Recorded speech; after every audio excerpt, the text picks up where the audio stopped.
Om Namo Bhagavate Vasudevaya. Om Namo Bhagavate Vasudevaya.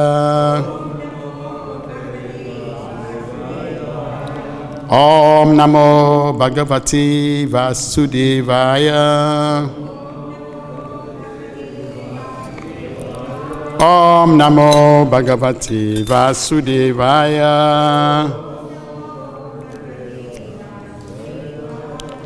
We're reading from the Srimad Bhagavatam, Canto 10, Chapter 3, text number 19. It's on the blackboard. Text number 19.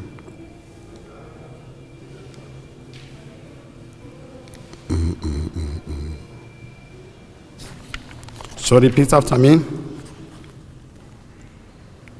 Twasto Syam Janma Sriti Samyamam Vibho Vedanti Anihad Agunad Avid Kriyat Twadgivari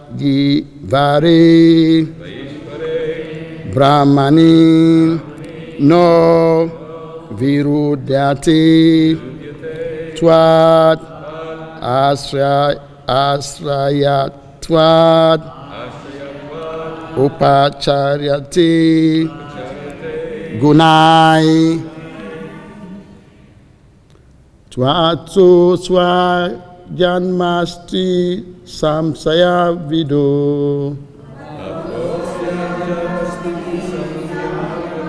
Vedanti Anyahad Agona Vikriyat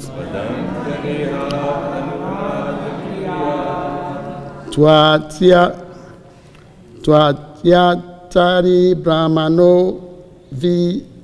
Vidayanti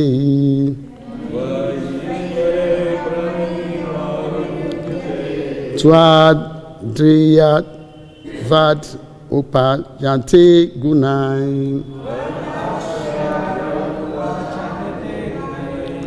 Word-to-word translation. As from your lordships, Ashraya of the entire cosmic manifestation, Janma, the creation, Striti, maintenance, Samyamam, and annihilation, Vibho, O my Lord, Vedanti, the learned Vedic scholars, conclude, Anihad, who are free from endeavor, Anunat, who are unaffected by the modes of material nature, Avikriyat, who are unchanged in your spiritual situation, Twai, in you, Ishvara, the Supreme Personality of Godhead, Brahmani, who are Param Brahma, the Supreme Brahma, no, not, Virudyati, there is a contradiction, Twat and Srayavat, because of being controlled by you, Opasyati, things are going on automatically, Gunai, by the operation of the material modes. Translation purport by His Divine Grace, A.C. Bhakti-Vedanta Swami Prabhupada King. Translation. Oh my Lord, learned Vedic scholars conclude that the creation, maintenance, and annihilation of the cosmic manifestation are performed by you, who are free from endeavor, unaffected by the modes of material nature, and changeless in your spiritual situation. There are no contradictions in you. You are the supreme person of Godhead, Param Brahman, because the three modes of material nature, Sattva, Rajas, and Tamas, are under your control. Everything takes place automatically. Repeat after me. Oh my Lord, the learned Vedic scholars conclude that the creation, maintenance, and annihilation of the cosmic manifestation are performed by you. You are free from endeavor, unaffected by the modes of material nature, and changeless in your spiritual situation. There are no contradictions in you. You are the supreme person of Godhead, Param Brahma, because the three modes of material nature, Sattva, Rajas, and Tamas, are under your control. Everything takes place automatically. Purport. As stated in the Vedas, Nata skrayam karanam cha vidyati natat samsastra vibhikricha drishai prasayat sakti vidivai shruyati sadvak Vijnanam Janab Bala Kriyacha. The Supreme Lord has nothing to do, and no one is found to be equal to or greater than him. For everything is done naturally and systematically by its manifestations. Multifarious energies.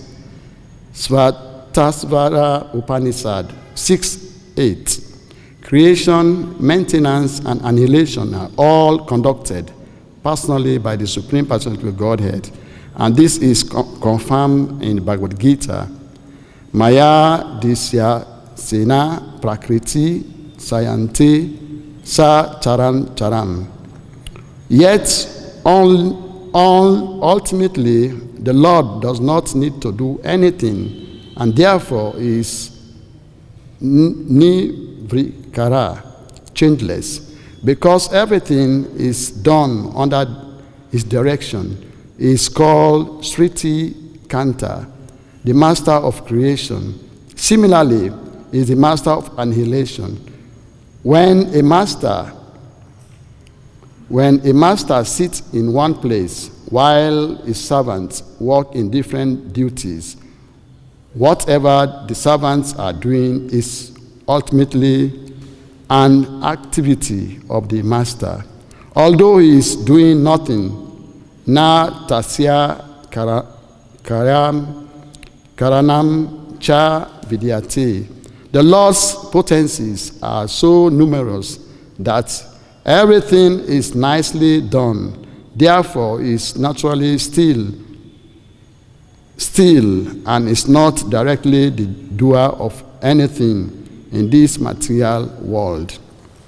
Om Agyana Trimandasya Gyana Salakaya Takshur Umiltam Yena Tasmai Si Gurave Namaha Sri Titanya Manobistam Stapitam Yena Bhutale Swaya Rupa Kadam Maya Dadanti Swa Padantikam He Krishna Karuna Sindhu Dina Bandhu Jagat Pati Gopisa Gopika Radha Kantana Mosute Tapta Kantana Gorangi Radhe Vidavaneswari Visavanu Sute Devi Pranamami Hari Priye Vancha Karpata Rubista Kripa Sindhu Bhyayevacha Patita Pavane Bhyo Vaisnava Bhyo Namo Namaha Nama Om Vishnu Padaya Krishna Pistaya Bhutale Simate Bhakti Vedanta Swami Nitinamini Namaste Saraswati Devi Gauravani Prastarini Nirvese Sasunyabadi Tarini, Jai Sri Krishna Titaya Prabhu Nityananda, Sri Advaita Gadadara Sudeva Sare Gura Bhakta Venda, Hare Krishna, Krishna Krishna, Hare Hare, Hare Rama, Rama Rama, Hare Hare. Hare Krishna. You are all welcome. First of all, I would like to beg my gratitude to our dear president. He has been encouraging me so that he can want to hear from me. And our dear Sri Kriti Prabhu, our most prominent Prabhupada disciple.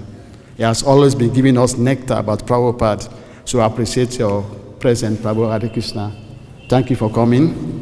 So today we are reading from the Srimad Bhagavatam, Canto 10, Chapter 3, entitled The Birth of Lord Krishna. So as prominent speakers has been speaking, Vasudeva, when Krishna appeared in a prison. Vasudeva was imprisoned by Kamsa. And normally Krishna come on earth for three purposes. Who know one? Why Krishna come? To destroy the miscreant. Thank you. Another purpose? To annihilate demons. And another purpose? To protect the devotees and to give pleasure to the devotees. That's Krishna came. Every millennium, Krishna come. Krishna come in 6 incarnations or 6 avatars. Normally we sing in the morning, Govinda Madhipurusam Tamaan Bhajami. We have Purusa avatars. They are like for creation. We have Mahavishnu, Kabudakasa Vishnu, Sudakasa Vishnu. They are in charge of maintenance, creating the material world. Then we have Guna Avatars. Guna means the modes. Like here we are reading about the 3 modes of material nature. Krishna is not affected. We are affected by the modes of material nature, but Krishna is above the material nature. He is not affected. So the 3 gunas we have the mood of goodness, and we have somebody who is in charge. Anybody who knows in charge of the mood of goodness? The mood of goodness. Somebody who's in charge. Like Prabhu is the president. He has different departments and they have heads. So who is in charge of the mood of goodness? Vishnu is in charge of goodness. And we have the mode of passion. Who's in charge? Lord Brahma. And the mode of ignorance, who's in charge? Jai. Sisi Krishna Balaram ki, Siguranitai ki, Jai.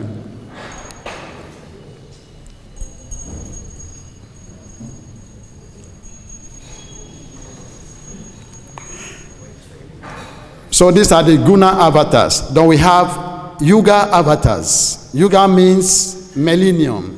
We have 4 millenniums in the material creation. We have Satya Yuga, Treta Yuga, Dwapara Yuga, and Kali Yuga. All these yugas, we have incarnations. Krishna come whenever there's a decline in religious principle, and so Krishna come himself in this incarnation, in these millenniums. So Satya Yuga, Krishna came as Lord Kapila. His color was red. And in that time, people would do meditation. People live for thousands of years. I think 10,000 years? 10,000? Yeah, people live for long, they meditate. Their method on that time, they meditate. They don't do any other thing. They sit down for long years, 60,000 years, people do meditations. After that age, then we have Treta Yuga. Krishna came as Lord Ramachandra. He came to, at that time, the process was Jagya. People they perform sacrifice. In those days, they have Brahmanas who are very potent. They know the mantras. They don't make mistake. They chant the mantras perfectly, and the jagya is done. They have utensils they use for the jagya. It's golden. They don't use other. They use some things that are very expensive. So that age has gone. And another age came, Dwapara Yuga, when Krishna was born. At that age, people do temple worship. People go to temples and worship Krishna. In Kali Yuga, this age, who is incarnation? Lord Mahaprabhu. And what did he say? He said, Hare Nama, Hare Nama, Hare Nama, Eva Kevalam, Kolona Steva. In this age of Kali, the age of quarrel and hypocrisy, there is no other way, only chanting the holy name of Hare Krishna, Krishna Krishna, Hare Hare, Hare Rama, Rama Rama, Hare Hare. So in this age, this age, only Lord Mahaprabhu came to inaugurate the chanting of the holy name. Like our dear most Prabhupada traveled all over the world 14 times with almost penniless. He went to America. He made Prabhu a devotee. And by his grace, we are, all of us, we are from far countries, but we came here because of Prabhupada. When Prabhupada went to Africa, he went to Kenya, and he was preaching. But when he went to the temple, he only saw Indians. He didn't see any black. So Prabhupada said, I want to preach to the indigenous of this country. They should come. So they invited some of the black devotees came, and he said the preaching in Africa should be done through food distribution and Harinam. Because mostly people cannot buy books, like in the Western countries. People they like to dance or sing, or they eat food. So mostly people there, they go on, we do Harinam and Sankirtan. Like I can give you my experience. When I joined ISKCON 1990. I was initiated by Bhakti-yoga Swami Maharaj.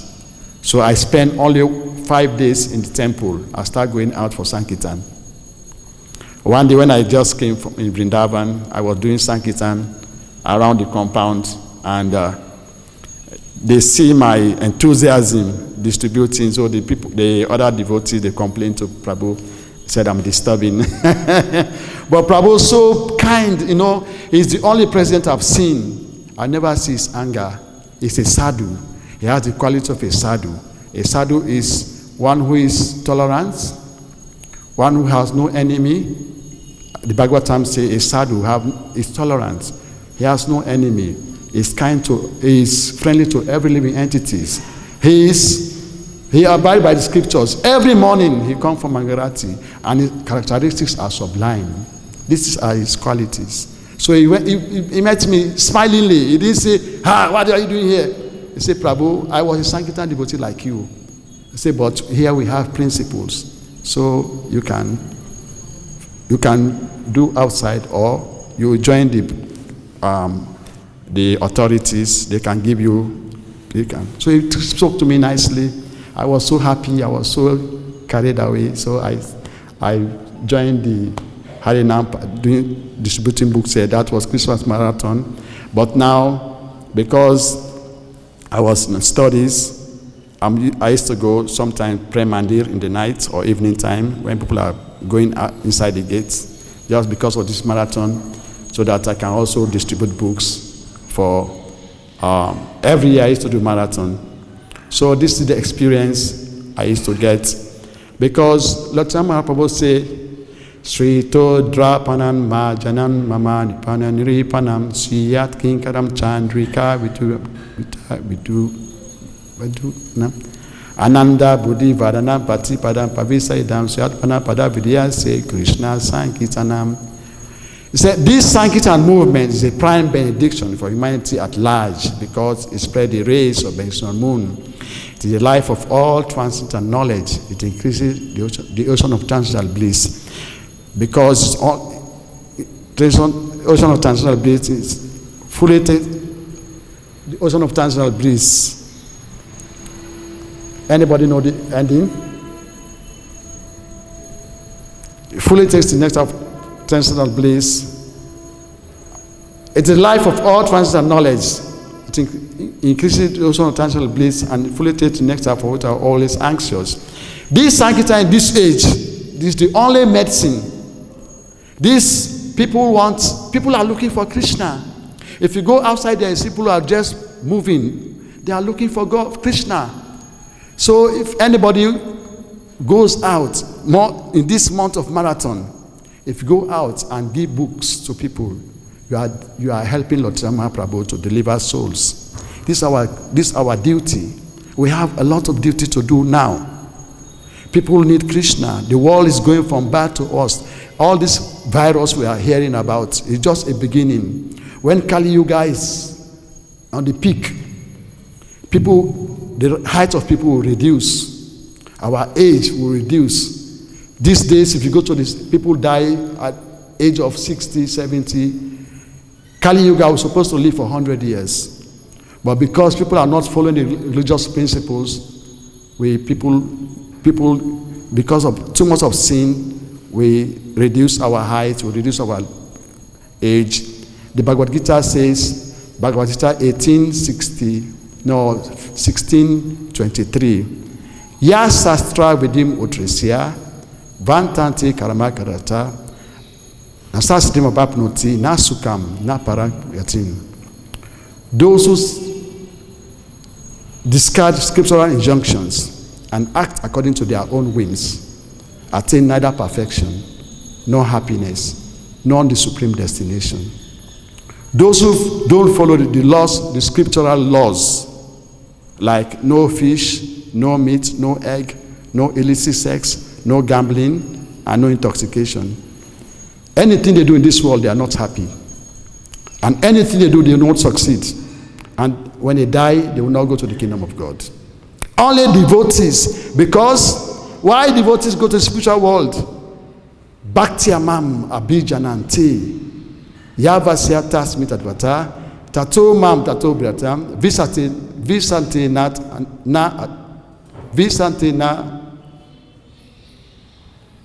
Bhakti-yamam abhijananti yavasya smitadvata tato mam tato briatam visante na nantaram. You see, only through devotional service we can know Krishna. There is no other process. You go to any other temple beside Krishna Balaram, you will never know about Krishna unless when you come to this temple, because here we do all the 9 processes of bhakti-yoga. The first process is hearing. Sukadev Goswami got perfection, just Parikshit Maharaj, just by hearing the Srimad Bhagavatam. For 7 days, he was sitting down, hearing about Srimad Bhagavatam at pastime. He was caused to die in 1 week time, 7 days time, because he went to hunt. And that day, he didn't succeed. He was very hungry or thirsty, so he was passing through a hermitage of a sage, a Brahmana. And because the Brahmana didn't welcome him, he was like offended. He said, I'm a king. Passing through this hermitage, this Brahmana is meditating. He didn't even respect me. I'll show him a lesson. He took a dead snake and put on the neck of the sage. So when the son of the sage came, he saw this snake. He said, who has done this to my father? It's a big offense. The person who has done this to my father, he holds his Brahmana thread. He cursed him. He said, in 7 days' time, this person will pass out, will die. A snake would bite him. Immediately, somebody went to tell the king that, oh, King Parikshit, a small boy has caused you to die in 7 days' time. As an emperor, he has everything. All the opulence on earth, he has everything. But he said, no, this is an opportunity Krishna has given to me so that I can live, renounce. I want to know about him. I want to hear about him. Because Parikshit, when he was in the womb of his mother, Aswatthama wanted to kill him. But Krishna came inside his womb and saved him. So he was looking, that's why it's called Parikshit. Somebody who is You want to know, you want to see that person who saved him when he was in his womb. So he wanted him to know about the duty of a man who's about to die. So when he went to where the sages were gathered to perform sacrifice, he met Sukadeva Goswami. And Sukadeva started asking questions. What are the duties of a man who is about to die? What should I do? Then Sukadeva Goswami said, Shravanam, Kirtanam, Vishnu, Smaranam, Vandanam, Smaranam, Vandanam, Padasevadam. Achanam, Vandanam, Atma, Nivedanam. So he said, hearing, chanting, remembering, praying, becoming friend to the Lord, becoming a servant of the Lord, and offering everything to the Lord. This is the 9th process of bhakti-yoga. So this is what we are doing here. Every day we hear Bhagavatam. Every day remember the Lord. We chant Hare Krishna, Krishna Krishna, Hare Hare, Hare Rama, Rama Rama, Hare Hare. But in this Kali Yuga, Prabhupada said we cannot do these activities like to chant for the whole day. Like Prabhu now, he has many duties. After Mangalati, after that class now, he's going to the office. You have to see about the duties, how things are going on in the temple, like maintenance. The most important thing in management is maintenance. Like when I came first, all this, there's a new toilet now they have built. That toilet was in bad shape before, but due to Prabhu's responsibility, it's now being maintained. A new one has been built. In everything in this creation, to maintain is very difficult. That's why Lord Vishnu takes the charge of maintaining the material world. So Lord Brahma is creating. This verse advises us that we should not worship the demigods. We should respect them because the demigods are under Krishna's control. Anything Lord Brahma do, he has to inform Lord Krishna first. Anything Shiva, all the demigods, they are under Lord Krishna. Lord Krishna is the supreme controller. Brahma says, Isvara Parama Krishna Sakshid Ananda Vigraha Anadi Adi Govindam Saranam Karanam Karanam. So Krishna is the supreme controller. It is the cause of all causes. Anything that happens on earth is because of Krishna. Krishna is doing everything. He is in control of everything. In the Upanishad, it is said, everything animate or inanimate that's within this universe is owned and controlled by the Lord. One should therefore accept only those things necessary for himself, which are set aside as his quota. One should not accept other things, knowing well to whom they belong. Nothing belongs to us. Nothing. The only thing we have is devotional service. That's what we'll take next world. But everything we have, our property, our home, even this body, is not our property. The day you die, you drop this body. Everything go. Everything belongs to Krishna. So this is what this text is explaining. Prabhupada is explaining that we should always serve him and serve the pure devotees so that we can be able to be purified to go back home, back to Godhead. Hare Krishna. If anybody have comment or contribution, we still have time. Yes, Prabhu.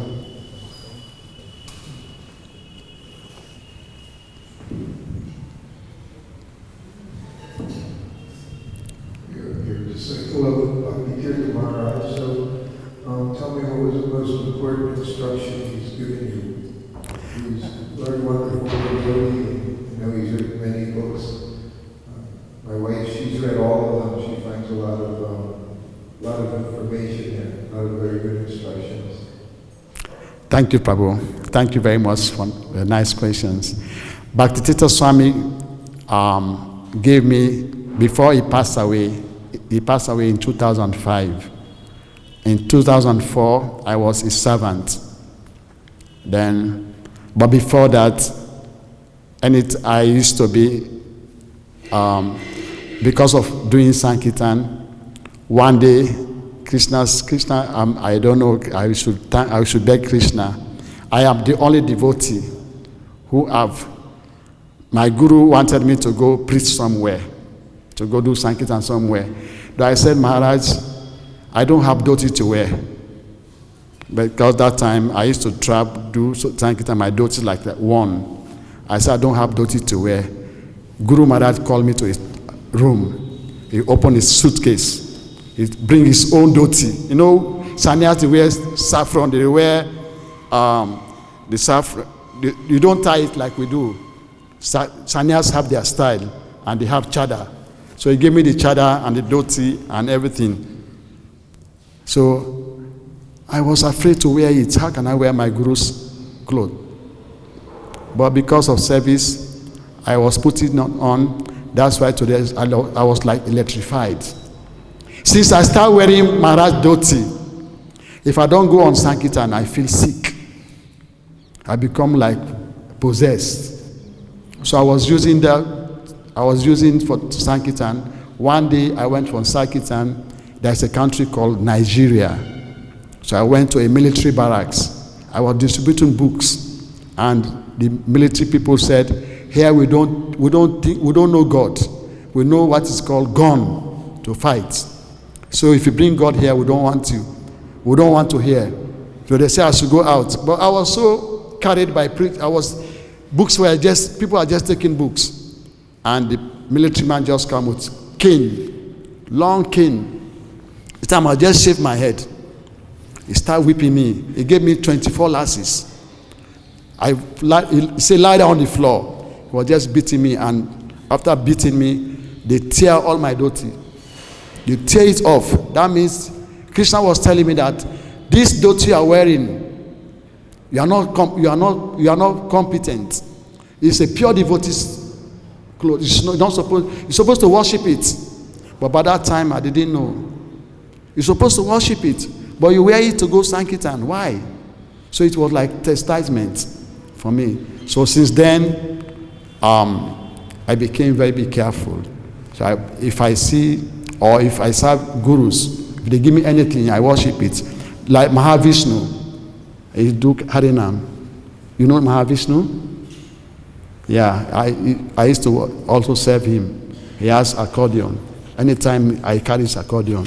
So one day, I was carrying the accordion, and the accordion, it has some where you press it so that it's not open.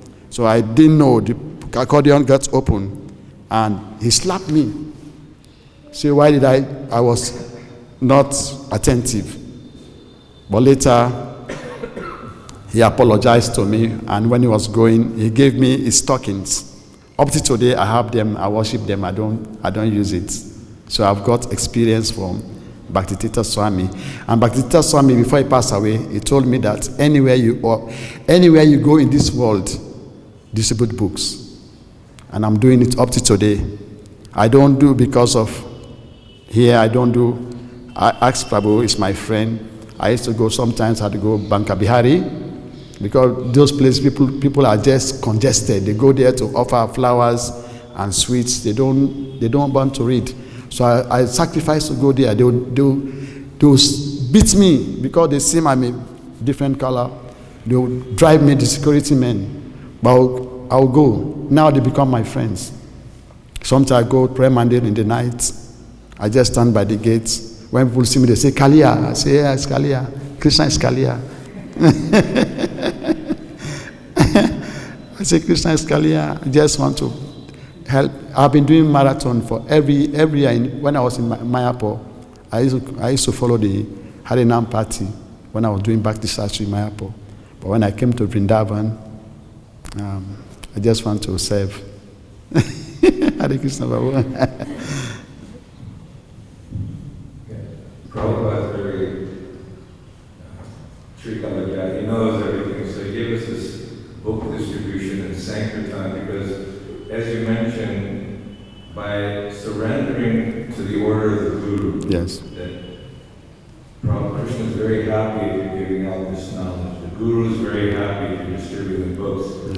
You get a sense of obligation yes, and duty, so you feel sick if you don't go on Sankirtan. Yeah. So for us, for many years too, I did with Miami Airport for 15 years, and every day getting up and having that feeling that, this is duty. Yes. So a sense of duty in Krishna consciousness is also a very important element. Prabhupada, he taught by beating the mind to surrender. You have to chant good rounds.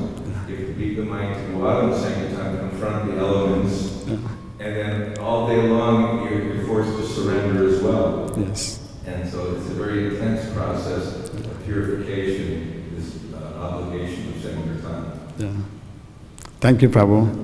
My Gurudev, when I was going to Sankirtan before the first beginning, I used to fight. My country, we have more Christians than Muslims. It's a combined, Hindus are there small. So when I'm doing Sankirtan, when I give books to somebody will say, I believe in Christ. Then I will argue with him. I say, Krishna is the father for Christ. Then when we argue, they will fight. Then my guru said, if you want to go on Sankirtan, read Bhagavad-Gita, chapter 18, text 42. Sadmo Dharma Tapa Sucham. He said, don't make it as a garland, so I hang it on the neck. So I write the sloka on, I wrap it on paper, I make it a garland. So when I'm going every day in the street, when I'm going, I'll just look at see peacefulness, self-control. So anybody attack me, so I'll remember that one, so I don't fight again, I don't do anything. Somebody argue with me, I'll just say, okay, thank you. If you can give donation for the book, okay. I don't preach. Prabhupada said, don't preach. Prabhupada is the preacher, he has preached in his books. You are an instrument. Just show the people the book. If you meet somebody who's interested, to explain to him. Meet somebody who are not interested, don't waste time. Sankirtan is urgency. You just go. This is how we are trained. Americans, Africans, the same. They are very strong, Prabhu, energetic. They have the physique. So we are trained to attack people. Even when I was doing Sankirtan here, people come out, just attack. So the Indian devotees, they are surprised. How this black man is just distributing books and people. One day, one Indian man saw me when I was standing. He said, oh, I was thinking he's a statue. I said, no, I'm not a statue, I'm a human being. When he saw me standing, where they sell clothes, they will have statues like they are white or black. So when I was standing near the gates, I just stand like this. The woman come and say, are you a statue? I say, no, I'm a human being. I say, I'm giving out books. So, thank you very much for listening to my